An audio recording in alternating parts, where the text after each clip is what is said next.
ഒന്നാമത് നമ്മൾ മനസ്സിലാക്കേണ്ടത് ഒരു സംഘടനയിലെ പ്രവർത്തകർ തുടർച്ചയായി ആത്മഹത്യ ചെയ്യുന്നു, വേറൊരു ആളുടെ കുടുംബം ആത്മഹത്യ ചെയ്യും എന്ന് ഒരു വക്കീല് കോടതിയിൽ പരസ്യമായിട്ട് പറയുന്നു.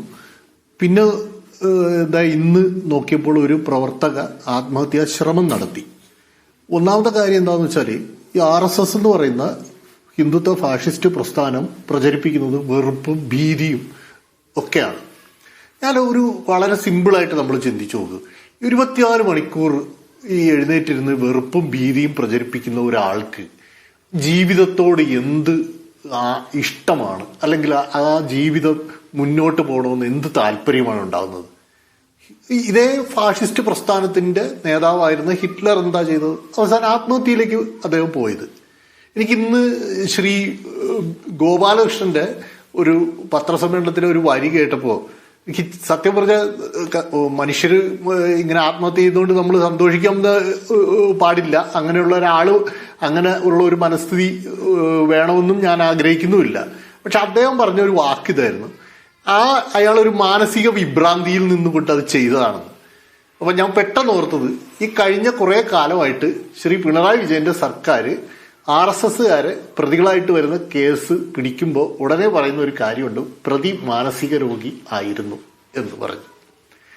അപ്പൊ ഞാൻ ഇതേ ചാനലിൽ തന്നെ ഇതുമായിട്ട് സംബന്ധിച്ചൊരു വിഷയത്തിൽ ഞാൻ ചർച്ചയ്ക്ക് വന്നപ്പോൾ ഞാൻ അന്ന് പറഞ്ഞൊരു കാര്യമുണ്ട്.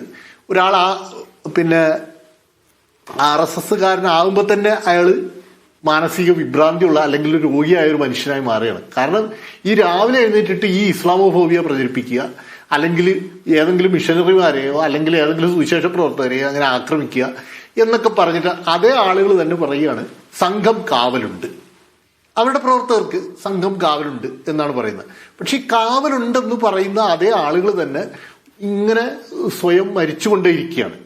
അത് ഒരു കാര്യം മനസ്സിലാക്കുക, ഇപ്പൊ ഈ രാഹുൽ ഈശ്വർ തന്നെ പല ചാനലുകളിൽ വന്നിരുന്നിട്ട് മനഃശാന്തി, ഏകാഗ്രത, തപസ്, ആർഷഭാരത സംസ്കാരം എന്നൊക്കെ പറയുന്നത് ഞാൻ ഒരുപാട് തവണ ഞാൻ കേട്ട ഒരാളാണ്. ഇതിന്റെയൊക്കെ ഒരു ഹോൾസെയിൽ ഡീലർമാരാണ് ഈ RSSകാര്.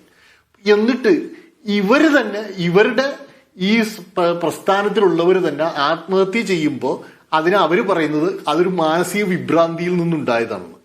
അപ്പൊ എന്താണ് ഈ പ്രസ്ഥാനത്തിന്റെ അവസ്ഥ? ഇതിനകത്ത് എന്താ നടക്കുന്നത്?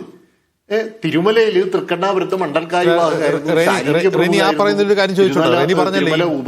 ആത്മീയത, തപസ്, ധ്യാനം ഇതിന്റെ ഹോൾസെയിൽ നിർമ്മാണം RSS ഞാൻ കണ്ടിട്ടില്ല അങ്ങനെ ആരെയും. എന്റെ ചങ്ങാതി, ഞാനൊരു കാര്യം ചോദിക്കട്ടെ.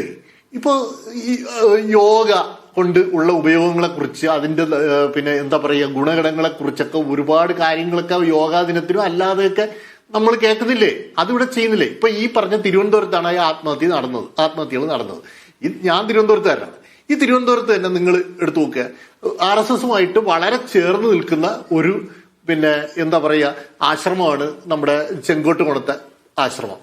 അപ്പൊ ഇവർക്കൊരു ഉത്തരവാദിത്വം ഇല്ല? ഇവരുടെ പ്രവർത്തകരുടെ ഈ മനസ്സ് മടുക്കുമ്പോൾ അല്ലെങ്കിൽ നിരാശയിലോട്ട് പോകുന്നു, എന്താണ് ഇതിന്റെ കാരണം എന്ന് അന്വേഷിക്കുന്നത്? അതാ ഞാൻ പറഞ്ഞത്. നിങ്ങൾ ഒറ്റ കാര്യം നിങ്ങൾ എടുത്തു ചോദിച്ചാൽ 2002 ഗുജറാത്ത് വംശഹത്യയിൽ ക്യാമറയ്ക്ക് മുന്നിൽ നിന്നുകൊണ്ട് ഞങ്ങൾ ബലാത്സംഗം ചെയ്തു, ഞങ്ങൾ കൊന്നു, ഞങ്ങൾ ആ ബലാത്സംഗം ചെയ്ത രീതികളെ കുറിച്ച് പറഞ്ഞുകൊണ്ട് വീരവാദം മുഴക്കുകയാണ്. എത്രയോ ആളുകളെ പരസ്യമായിട്ട് ചുട്ടു കൊന്നിട്ട് അത് റെക്കോർഡ് ചെയ്തിട്ട് അവര് പിന്നെ സോഷ്യൽ മീഡിയയിൽ പ്രചരിപ്പിക്കുന്നു. കൊല്ലുന്നത് റെക്കോർഡ് ചെയ്തിട്ട് അത് സോഷ്യൽ മീഡിയയിൽ പ്രചരിപ്പിക്കുന്നു. അതുപോലെ തന്നെ ഘോഷയാത്രകളുടെ ടാബ്ലോകൾ ഇതിന്റെ നിശ്ചല ദൃശ്യങ്ങൾ അവതരിപ്പിക്കുന്നു. എന്റെ അജിംസ, എന്ത് മനസ്സാണ് ഇങ്ങനെയുള്ള മനുഷ്യർക്കുള്ളത്? ഒന്ന് ചിന്തിച്ചു നോക്കുക. എന്ത് വൈകൃതം ബാധിച്ച മനസ്സുകള്. അങ്ങനെയുള്ള ഒരു പ്രസ്ഥാനത്തിലെ ആളുകൾ ആത്മഹത്യ ചെയ്യുമ്പോൾ അത് ഒരു എന്താ പറഞ്ഞ ഒരു സാമാന്യവൽക്കരിച്ചുകൊണ്ട് ഇത് കേരളത്തിൽ ഇതൊക്കെ നടക്കുന്നതാണ് എന്ന് പറയുന്നത് നമുക്ക് പെട്ടെന്ന് ഒഴിഞ്ഞു മാറാൻ പറ്റുമോ? അവർക്ക് ആ പ്രസ്ഥാനത്തിലെ ആളുകൾക്ക് അത് എന്തു തന്നെ ആയിക്കോട്ടെ, ആ പ്രസ്ഥാനം ജനാധിപത്യ പ്രസ്ഥാനമോ ഫാഷിസ്റ്റ് പ്രസ്ഥാനമോ എന്തു തന്നെ ആയിക്കോട്ടെ, ഒരു മനുഷ്യന്റെ മുമ്പിൽ കാണിക്കാനെങ്കിലും ഒരു ഉത്തരവാദിത്വത്തോടു കൂടി പെരുമാറണ്ടേ? അതൊന്നുമില്ലല്ലോ, അതുകൊണ്ടാവില്ല. അതുകൊണ്ടാണ് ഞാൻ പറഞ്ഞത്, ഒരു തികഞ്ഞ ഫാഷിസ്റ്റ് പ്രസ്ഥാനത്തിനും മനുഷ്യ സ്നേഹത്തിന്റെ അടിസ്ഥാനത്തിൽ പെരുമാറാനോ അവരുടെ അണികളെ നോക്കാനോ കഴിയില്ല.